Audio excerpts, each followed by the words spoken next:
বিপ্লবের রাজ্যে বিপ্লবী তফাজ্জল। বক্সনগরে ফুটবল ম্যাচের গ্যালারি নিয়ে প্রাক্তন সাংসদ প্রতিমা ভৌমিক ও সাংসদ বিপ্লব দেবকে প্রকাশ্যে আক্রমণ, ফল শোকজ নোটিশ। হাতে বিজেপি বিধায়ক তফাজ্জল হোসেন। ক্ষমা না চাইলে পার্টি থেকে বহিষ্কার, স্পষ্ট বার্তা রাজ্য নেতৃত্বের। বক্সনগরে বিধায়ক তফাজ্জল হোসেনের বক্তব্যের পরিপ্রেক্ষিতে রাজ্যের শাসক দলীয় দৃষ্টিভঙ্গি সহ সার্বিকভাবে রাজ্যের রাজনৈতিক পরিস্থিতিতে ব্যাপক তোলপাড় পরিস্থিতি তৈরি হয়েছে। এখানে উল্লেখ করা প্রয়োজন, গতকাল বক্সনগর ফুটবল মাঠে এক ফুটবল টুর্নামেন্টের ফাইনাল খেলা ছিল।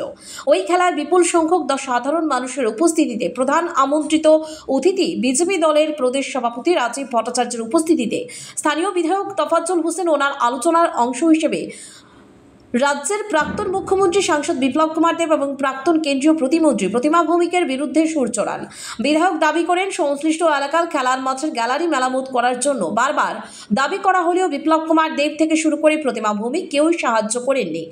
আমরা যাকে ভোট দিয়ে এমপি বানিয়েছিলাম প্রতিমা ভৌমিক মহোদয়া, ওনার কাছে বলেছিলাম যে আপনার এমপি ফান্ডে থেকে আমাদের কিছু টাকা দিন, তাহলে আমরা উত্তর দিকের গ্যালারিটা করতে পারবো। উনি আমাদেরকে দেয়নি।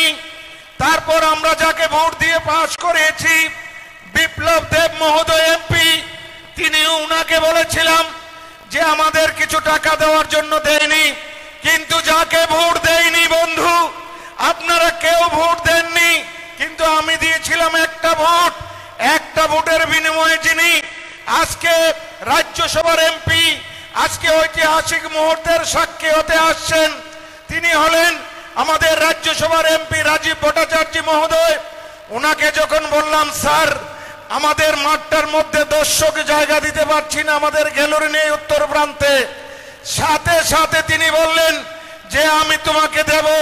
ওনার এমপি ফান্ড থেকে 50 লক্ষ টাকা আমাদেরকে দিয়েছেন। এইভাবে প্রকাশ্যে দলের নেতাদের বিরুদ্ধে দলের বিধায়ক যখন মাইকে সমালোচনা করছিলেন, তখন সভাস্থলে ব্যাপক গুঞ্জন তৈরি হয়। এই অবস্থার পরিপ্রেক্ষিতে রাজ্য জুড়ে ব্যাপক প্রতিক্রিয়া তৈরি হয়েছে। গতকালকের ঘটনার পরিপ্রেক্ষিতে রাজীব ভট্টাচার্য জানিয়েছেন, তফাজ্জল হোসেনের এই বক্তব্য নিয়ে সকালে কেন্দ্রীয় নেতৃত্বকে অবগত করা হয়েছিল। বিকেলে জেলা স্তর থেকে তফাজ্জল হোসেনকে শোকজ করা হয়েছে। দল থেকে ক্ষমা না চাইলে তাকে বহিষ্কার করা হতে পারে, এই হুঁশিয়ারি প্রদান করা হয়েছে সংশ্লিষ্ট কর্তৃপক্ষের তরফে। দেখুন, প্রথমত হচ্ছে যে আমাদের দলে থেকে দলের বিধায়ক আর যেই হোক না কেন, যদি আমাদের যারা কার্যকর্তাই হোক, আমাদের নেতৃত্বের ক্ষেত্রেই হোক, যে মন্তব্য করেছেন সেটা ভারতীয় জনতা পার্টির সংগঠন প্রদেশ সভাপতি হিসাবে একদম নিন্দনীয়। একদম এই ঘটনার জন্য ওনাকে আমাদের দলের তরফ থেকে নিশ্চয়ই, আমরা আমাদের দলের কেন্দ্রীয় নেতৃত্ব এখানে উপস্থিত রয়েছে, ওনাদের সঙ্গে আমারও কথা হয়েছে এবং যা করার দল সেখানে তার সিদ্ধান্ত জানিয়ে দেবে।